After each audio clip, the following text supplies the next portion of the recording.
نبی پاک صلی اللہ علیہ وسلم کی حدیث ہے مسلم میں تبرانی میں، حضور نے فرمایا آؤ میں تمہیں پچھلے زمانے کے ایک ایماندار نوخیز ولی اللہ کی بات سناؤں۔ پچھلے زمانے حضور نے فرمایا پچھلے زمانے میں ایک بادشاہ جادو کے زور پہ حکومت کرتا تھا۔ جادوگر بوڑھا ہو گیا تو کہنے لگا بادشاہ کو نوجوان میرے پاس بھیج دے، اب میں بوڑھا ہو گیا ہوں، میرا پتہ کوئی نہیں کب مر جاؤں۔ ایک نوجوان کی ڈیوٹی لگائی، بڑا زیرک سمجھدار، اپنے رعایا میں سے چن کے جو ذہین فطرت مزاج بچہ تھا وہ اس نے لگایا۔ اللہ کے محبوب علیہ الصلوۃ والسلام فرماتے ہیں بچہ جادو سیکھنے لگا، وقت گزرنے لگا۔ بچہ جب جادو سیکھنے جاتا تو رستے میں ایک راہب بھی تھا جو انجیل جانتا تھا، وہ اللہ اللہ سکھاتا، لوگوں کو حضرت عیسیٰ علیہ السلام کی تعلیمات سے آگاہ کرتا۔ اس نے دیکھا کہ یہاں بھی لوگ اکٹھے ہیں تو وہ بچہ اس راہب کے پاس بھی اٹھنے بیٹھنے لگا۔ اب جب اس کے ساتھ اس کی گفتگو بڑھنے لگی تو اس کو باتوں میں لذت آنے لگی۔ اس نے راہب نے پوچھا کہ تو کون ہے اور کس طرح سے آیا ہے، کیا تیرا معاملہ ہے؟ اس نے کہا جی میں جادو سیکھنے جاتا ہوں، آپ کی باتیں مجھے بڑی اچھی لگتی ہیں۔ اس نے کہا دین سیکھ، جادو سیکھنے والے کافر ہو جاتے ہیں، قرآن و دین سیکھنے والوں کو اللہ کامل ایمان عطا فرماتا ہے۔ فرمایا یہ سیکھ۔ بچہ بیٹھنے لگا، اس کے پاس آنے لگا، باتیں دل میں گھر کرنے لگی۔ ایک وقت آیا کہ مسلمان ہو گیا، اور مسلمان کیسے ہوا؟ بچہ کہتا ہے میں تجربہ کر کے ہوا۔ اب میں تھوڑا سا وقت جادوگر کے پاس بھی جاتا اور باقی سارا وقت وہاں بیٹھتا۔ میں ایک دن جا رہا تھا تو رستے میں اژدہا تھا، بہت بڑا سانپ تھا، رستہ روک کے کھڑا تھا۔ یہ حضور نے بیان کی حدیث۔ نبی پاک صلی اللہ علیہ وسلم فرماتے ہیں بچہ کہتا ہے کہ رستے کے اندر سانپ ہے، رستے بند ہے، لوگ چھتوں درختوں پہ چڑھے، ہراش ہے۔ کہتے چھوٹا سا روڑا میں نے اٹھایا تو میں نے کہا اللہ اگر جادوگر سچا ہے تو اسے مار دے۔ چھوٹا سا روڑا میں نے پھینکا، اژدہا کوئی نہ مرا۔ پھر چھوٹا روڑا اٹھایا، میں نے کہا اللہ اگر وہ عالم سچا ہے تو اسے مار دے۔ اب جب میں نے روڑا مارا تو اژدہا مر گیا۔ میرے اندر سے گواہی آئی نہیں دین کی باتیں سچی ہیں، نہیں قرآن کی باتیں اسلام سمجھانے کے لیے عرض کر رہا ہوں، اگرچہ اس دور میں انجیل تھی۔ اللہ رسول کی باتیں اچھی ہیں۔ کہتے میں مسلمان ہو گیا، اب میں نے راہب کے پاس ہی رہنا شروع کر دیا، جادوگر کے پاس چھوڑ دیا۔ اس بچے نے آنا، بادشاہ پوچھتا کہاں زیادہ وقت گزارتے ہو تو وہ بات گول کر دیتا۔ وقت تیزی سے بڑھنے لگا، اللہ نے اس نوجوان میں طاقت پیدا کر دی۔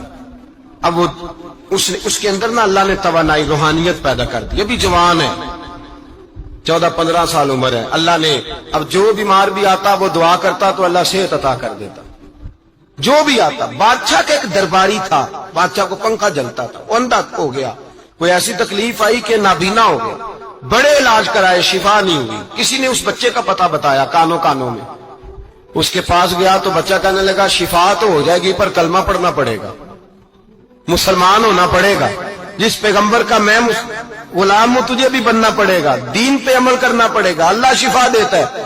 اس نے کہا تو مجھے کلمہ پڑھا، مجھے شفا دے، میں تیار ہوں۔ اس نے کہا شفا تو اللہ دیتا ہے۔ اس نے اللہ تبارک و تعالیٰ کا ذکر کر کے دعا مانگی، یہ مسلم شریف میں حدیث ہے، طبرانی میں موجود ہے۔ اللہ نے اسے شفا دی، اس نے کلمہ پڑھنا شروع کر دیا۔ یہاں ایک نقطہ لکھا ہے ہمارے علماء نے، کہتے ہیں جب اللہ ولایت عطا کرتا ہے نا تو یہ سفید بالوں والے کا حصہ نہیں ہوتی۔ اگر جوانی میں کوئی آدمی توبہ کر کے تصوف کے راستے پہ چلتا ہے تو سب سے زیادہ ولایت اللہ اسے عطا فرماتا ہے، سب سے زیادہ ولایت اس کے پاس ہوتی ہے۔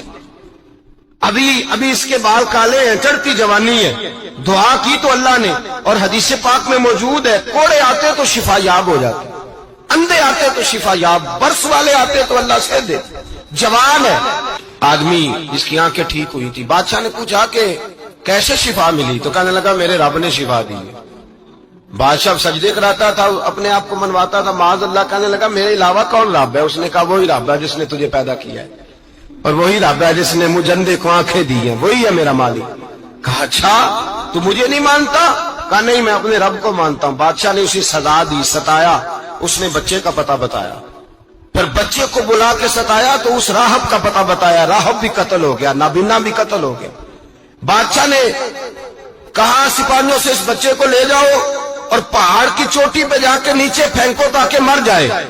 بچہ پہاڑ کی چوٹی پہ گیا تو ہاتھ اٹھا کے کہنے لگا یا اللہ میرے لیے نہیں اپنے لیے، میرے لیے نہیں اپنے لیے انہیں اپنی قدرت کے جلوے دکھا، میرے لیے نہیں۔ اللہ کے بندے اپنی جان بچانے کی دعائیں نہیں مانگتے، اپنے لیے انہیں اپنی قدرت کے جلوے دکھا، یہ دعا مانگی، جتنے لوگ ساتھ آئے تھے وہ سارے زمین پہ گرے اور سب مر گئے، پہاڑ سے گر کے مر گئے۔ بچہ واپس سیدھا بادشاہ کے پاس کہنے لگا لو بھائی میرے رب نے مجھے بچا لیا ہے۔ جوان کا ایمان دیکھو، میرے رب نے مجھے، بولو میرے اللہ نے مجھے ایمان کی گواہی دے رہا، میں بچ گیا ہوں، تو جھوٹا ہے، میرا رب سچا ہے۔ اس نے کہا لے جاؤ اس کو دریا میں، کشتی میں بٹھاؤ، بیچ دریا کے جا کے دھکا دے دو۔ بیٹھے کشتی میں، دریا کے بیچ گئے، اور جب جا کے وہاں اس کو دھکا دینے لگے تو اس نے کہا اللہ میرے لیے نہیں اپنے لیے، انہیں اپنی قدرت کے جلوے دکھا۔ بس ایک طوفان سا آیا، جتنے سپاہی ساتھ آئے تھے ڈوب کے مر گئے۔ وہ بچہ اٹھا اور سیدھا پھر بادشاہ کے پاس، اسی کے پاس کہنے لگا لو بھائی میرے رب نے مجھے بچا لیا ہے، تیرے پاس آیا ہوں۔ وہ کہنے لگا تو کیا مصیبت میرے گلے پڑ گئی ہے، کیسے جان چھوٹے گی؟ تو بچہ کہنے لگا اگر تو مجھے باندھے درخت کے ساتھ اور سارے ملک کو بلائے، لوگوں اکٹھا کرے، پھر تو مجھے تیر مارنا، میں تجھے بتاؤں گا کیسے مارنا ہے، میں مر جاؤں گا۔ اللہ کا بندہ نوجوان ایمان دیکھو، مرنے کے طریقے بتا رہا ہے، میں تجھے بتاؤں گا میں کیسے مروں گا۔ یہ بات کہی، بادشاہ نے سارا مجمع جمع کیا، ملک سارا باہر آ گیا، درخت کے ساتھ باندھ دیا۔ کہنے لگا بھائی لوگوں یہ مجھے مارنا چاہتا تھا، مار نہیں سکا، اب میں اسے بتانے لگا ہوں کہ میں کیسے مروں گا۔ اسے کہو جب تیر مارے تو ساتھ میرے رب کا نام بھی لے، میں اپنے رب کے نام پہ جان دوں گا۔ بادشاہ نے اللہ کہہ کے تیر مارا، پیشانی میں لگا، بچے کی روح پرواز کر گئی، جتنا مجمع کھڑا تھا سارا کلمہ پڑھ کے مسلمان ہو گئے، سارے مسلمان ہو گئے سارے۔ میرے رسول پاک سید عالم صلی اللہ علیہ وسلم نے نوجوانوں کو بتایا جب تمہارے اندر ایمان کی قوت آئے گی تو اللہ تمہاری مدد کرے گا۔